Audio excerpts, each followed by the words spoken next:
Hello and good morning. My name is Declan Chute. I'm chair of the MSc in Emerging Media here in the School of Communications in DCU. I'll be giving you a little PowerPoint presentation and telling you a little bit about the course, how we run it, what type of subjects there are on the course, and what people do afterwards. So with that, I'm going to share a screen. We have a live chat there, which I won't be able to see while I'm presenting, but after my short presentation, I can answer questions there. And later on, if somebody wants to follow up, my email address will be available for direct questioning. Okay, so I'm going to share the screen and get talking.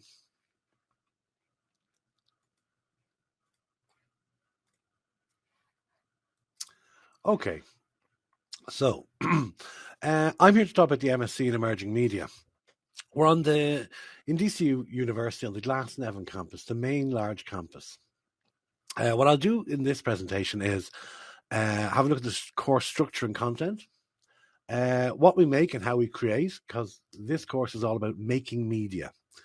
Are you in the course a match to see are the way we run things and the type of person you are a good match with the type of content we have, and also the way we run the course with a lot of group work and a lot of presentations and a lot of actually creative media practice.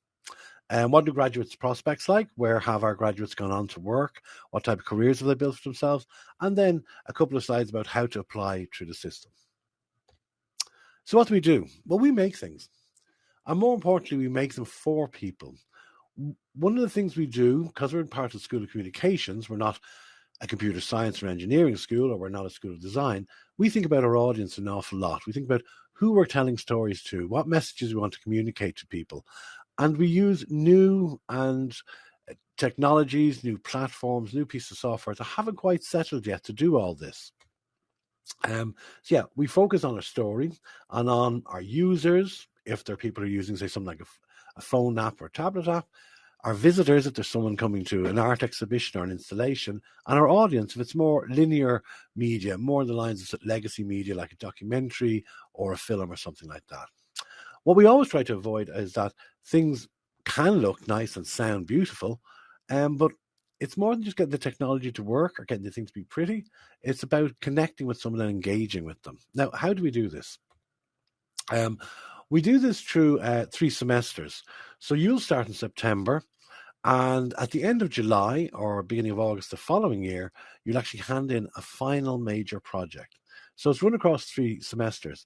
The first semester is taught and it's core. Everyone does the same subjects. In the second semester, we have a mixture of core subjects and some options.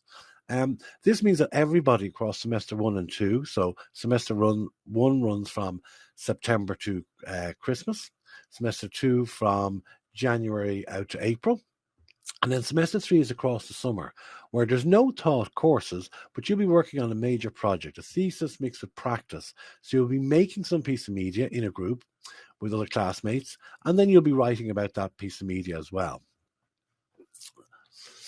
So what do we study? A whole range of things. We've lots of media practice modules, and we're about 70% practice based. So we have visual design, we've responsive media, and that covers a lot of the sort of the media that you need to click, you need to get through, you need to do something that allows you to be interactive in some way or other. Okay. Then we have imaging, which will be the basis of photography, how to use Photoshop, how to train your eye, more importantly, and how to use things like our photography studio that we have here.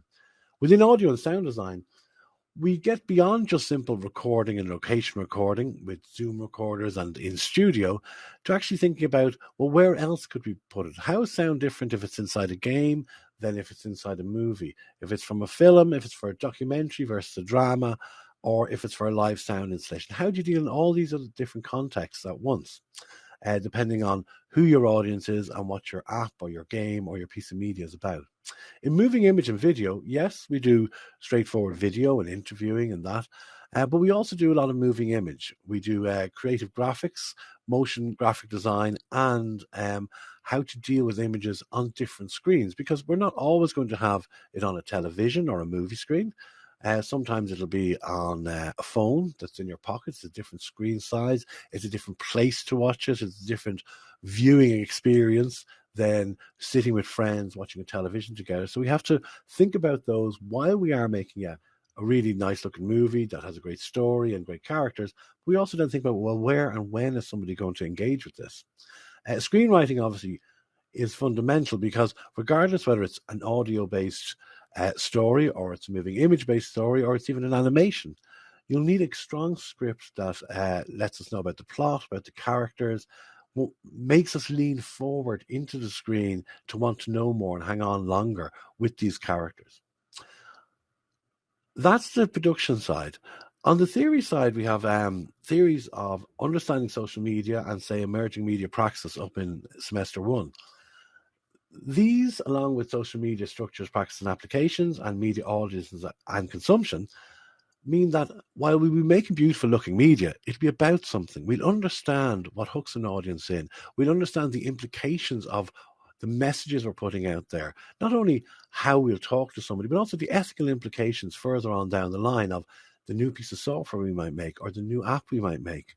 What happens when we put that in someone's hands? What happens when we put it in 100,000 people's hands? These are the questions we need to know, that when we're developing, we're doing it in an ethical way, we're considering our audience so they engage properly, but also that there's more depth to the piece of media we're making than it just looking wonderful or sounding wonderful on the surface. In semester one, you'll have 4 different lectures. I'll be there with Emerging Media Praxis, where we bring both practice-based media making and theory together. It's a grounding, because we have people coming from a lot of different variety of backgrounds. We've some from media backgrounds, some from art backgrounds, some from engineering backgrounds, some from arts and English backgrounds. And we give people an opportunity to engage with a common set of theories around media, so that we gain a common language, so we can express these ideas to each other very well when we're working together later on. Understanding social media, there with Tanya, is a theoretical module, but underpins how we engage and how we understand how social media is embedded in our everyday lives, and how this affects us and how we work with that. In audio and sound design with Andreas, you'll be getting to grips with various systems of software and hardware that allow you to capture, record, and broadcast your sound media. It will sound in itself be considered, music composition and music technology will be considered, but so will sound working with film or video, as well as sound for its own sake. And in imaging and design with Dragana, you'll have an award-winning photographer bring you through the steps of how to create that image that you'll take yourself with a camera. So it's camera-based imaging there. In semester 2, you'll meet me again, where I'll be taking the responsive media module. This is the interactive media module. So making apps, mini games, using sensors to make media work, that kind of thing. So anything that might be considered interactive, but a media that requires you to do something for it to move on or change, or that gives you some feedback. With Tom Burke, you'll have moving image and video production. So as I said, it'll be not just interviewing people for a documentary. This will be about how to create shots, block them, understand the importance of your edit, understand the importance of your pace overall, as well as getting into some elements of motion graphics, so that you can actually bring your piece to life with proper titling and proper movement in it. Trish Morgan will bring along visual design, and this is more like graphic design and design for interfaces. So as opposed to photography, this is the balance where we look for understanding color, shape, and form to make the UI and the interface of any of our apps or games or installations really resonate and would be really useful for the people who use them. And finally, you'll find Miriam Judge, and she'll take you on the first steps of planning your major project. So we give a module over to this, so that on the first week of this module, you'll be given a blank sheet of paper and told, we need an idea from you in a few weeks. And by the end of the 12-week module, you'll have an idea mapped out, you'll have a group organized, you'll have a plan across the next 3 months of when you're going to shoot, who you're going to interview, when you're getting your graphics done, when your user testing is going to happen. And we help you develop that in a sort of a very, very structured way. Along with that, in semester 2, you can have options of taking up screenwriting with author and director Ferdy McCanna. You'll have another option of getting deeper into social media and understanding the structures, practices, and applications with Tanya. And some people will choose to go for media audits and consumption with Madeline, where you'll actually really get a deep understanding of what makes an audience lean forward, what makes them understand, what are the drivers or the rewards that people get for engaging with your piece of media. This might seem a little bit too abstract. So say we're creating something like a branching narrative. So not a strict linear narrative. What we call this is sort of pushing forward back. So we know other people have done this before. And we'll sort of first investigate, well, why do people engage with any piece of media? Is it to gain knowledge? Is it for cultural enjoyment? Is it to have information-seeking behavior? Is it for personal development? All these different reasons could be one reason or a reward someone might get out of engaging with our piece of media. To do that, we look at other versions of, say, branching narratives. So on the top left here, you can see Karen is my life coach, an app that tracks you and talks to you, delivers videos, and it's part game, part app, part documentary. And we might dissect how they pulled apart a narrative and made it work in a branching form. But branching narrative isn't that new. We have a theory from, say, Janet Murray from MIT that lets us understand why people enjoy these type of narratives that just aren't straightforward, what you have to watch out for when you're making branching narratives.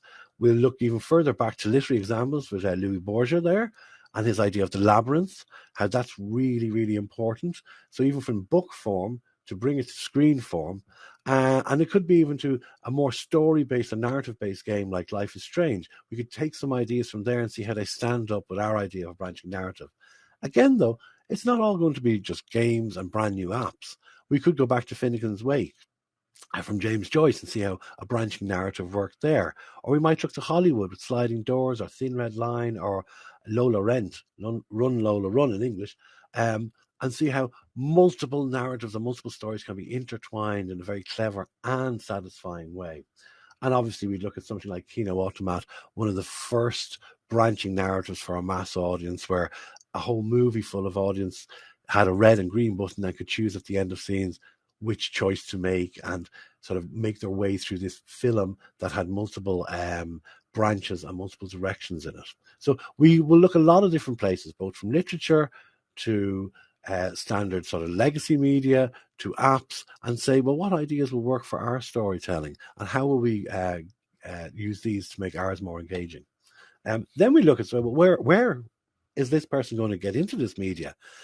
Are we going to project it on the side of a building? Is it going to be something that huge? Is it going to be something personal in my pocket? Is it going to be on my mobile phone? Will it be something I'll use a 360 VR headset that someone has to be completely immersed? Or is it something that, on the commute, I dip in and out? So it's small webisodes. It's not a big, long hour of media. It's maybe 5-minute chunks. And we decide, okay, where is it going to be? Is it going to be screen-based, location-based, ephemeral media, site-specific media, or mobile media? Where do we see our end piece of media talking to that audience and engaging them? So when we bring all this together, you will bring those modules, the skills you learned in making media, the ideas from the theory modules into your new piece of media that you're going to create, this big, big project. While we've continuous assessment all the way through the course, this final project is where you bring all your skills together. You'll work in usually groups 2 to 3. It'll be a new original piece of work. So it's not just something we've seen before in a slightly different color. You'll identify a key audience for it. You'll justify it, why it's needed, and you'll start producing scripts and plans and wireframes and storyboards to help understand where you're going to bring this user or this viewer on a journey. The grads. Our grads have gone on to lots of different places. Because of the course, people can specialize, especially around the major project. Are they more moving image person, a more design person, more programming person, more sound person, a script writer? We find our niche. And in that group, you'll get a good grounding in producing a substantial piece of media that will be like a calling card when you go out into industry to talk to people. There's many opportunities to change direction along the way because you have quite a lot of skills. What we find is a lot of our grads end up in that sort of producer director kind of role. So while we'd use that metaphor from television or from film, you could be doing that for a games company, for a web company, for a mobile app company, where you'll bring together groups of creatives and you'll sort of maybe have the main idea and drive it forward. So some grads move about and develop career goals across times, and others stick to one specific one they like. Our grads are currently, over the last 3 years, in all of these places, from Deloitte to Fjord, which is part of Accenture, to HubSpot, to Udemy, to Amazon, to RTE Digital, to ITV. So everything from broadcast media and broadcast media digital arm to full-on app development companies to learning, e-learning environments, and all these different places, because the skills you learn and the way you approach work will work in a lot of these different contexts at once. Usually, out of a class of about 22, 24 people, 3 to 4 before they graduate and before they even finish their final project, they'll have be offered a full-time job in the area. Another 8 to 10 by Christmas, and by March graduation, the rest will be in degree relevant work. Over the course of every 2 years, one person goes on to say further study and a PhD. They really enjoy the masters and decide, well, actually, I want to do more of this study, but at a higher level. How do these jobs work out? Well, often when you leave after the masters, you'll be a few years older than other people who just have an undergraduate in a similar kind of area. But as a master's, you will often start out a specialist role, whether it's video, imaging, interaction designer, maybe as a new media artist, or maybe as a UX or UI designer. But after a couple of years, people will often end up in the creative director role or the social media communications manager role, because they have the core key skills, but they also have the ability to be able to run teams, do pitches properly, work with clients on making their vision come to life, and all those sort of things. So very quickly after leaving, we see people about 3-4 years after leaving in more of these managerial, director, producer kind of roles as they go through the industry. Is this course for you, and are you for the course? This is something you should ask yourself and be honest about. Students come from a variety of backgrounds: communications, art practice, media production, business, engineering, and computer apps. And it's often one of those pivot degrees that they know they like an area, but maybe they want to specialize and go into e-learning, and they're from an education background. Well, this is a good way of doing that. Maybe they're from business and they'd like actually to get more into PR and marketing, and this can be a way of getting there. Or they just want to tell stories in a really interesting way, and they have an art practice, but it's been maybe too niche, and they want to actually broaden this so they can talk to a wider audience through digital media. We're basically making and creating from September to August. About every 3 weeks, you'll have a deadline where you'll have some piece of media, an essay, a report, or a presentation in. And we're in always making, and we're always creating. There's no sort of waiting for the exams to come where you'll study a few nights before and hopefully get through them. It's a case that you're always in planning, negotiating time, working in groups, planning a presentation, getting together a video, something like that.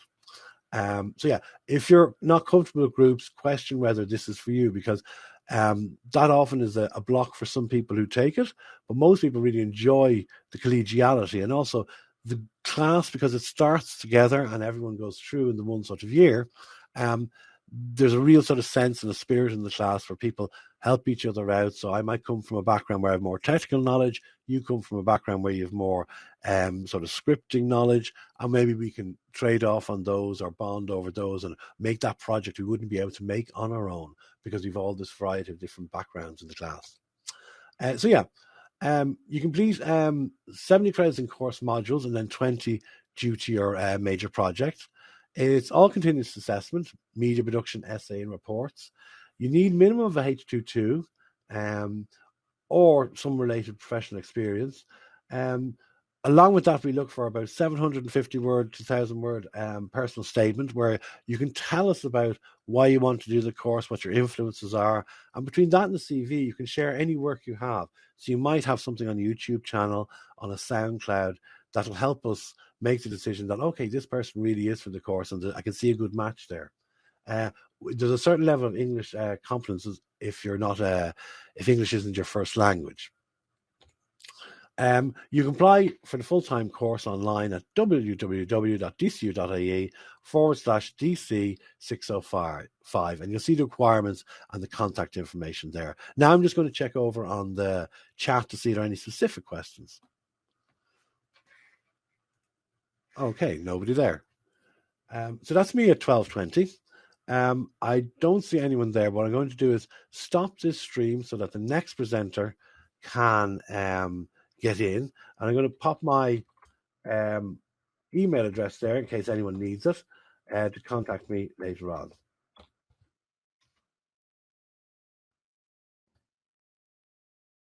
Okay, so my email address is there. So in case someone wants to ask a specific question, we can do that later on offline. Maybe have a Zoom about some things or an email exchange to clarify some issues. So yeah, I'm at 20 past. I know there's another speaker coming up in a few minutes, but I'll hang on for 3 or 4 minutes in case there's any chat questions someone wants to pop over in my direction. Okay, folks. So and thank you, Samuel, for the message and the 5 thumbs up there. If you need me, you have my email address. You can get in contact. And there's a little bit more information online, but you get a good sense, hopefully, of what the course is about. Applications are open at the moment. We have a rolling application system. It usually takes about 3 weeks from the time you apply to get a final answer, so you'll know where you stand and you can make arrangements. And with that, I'll release this stream because one of my other colleagues will be presenting in a few minutes, and if I hold on to the stream, they won't be allowed in. So thanks for turning up, and hope to see some of you next year. Okay, goodbye.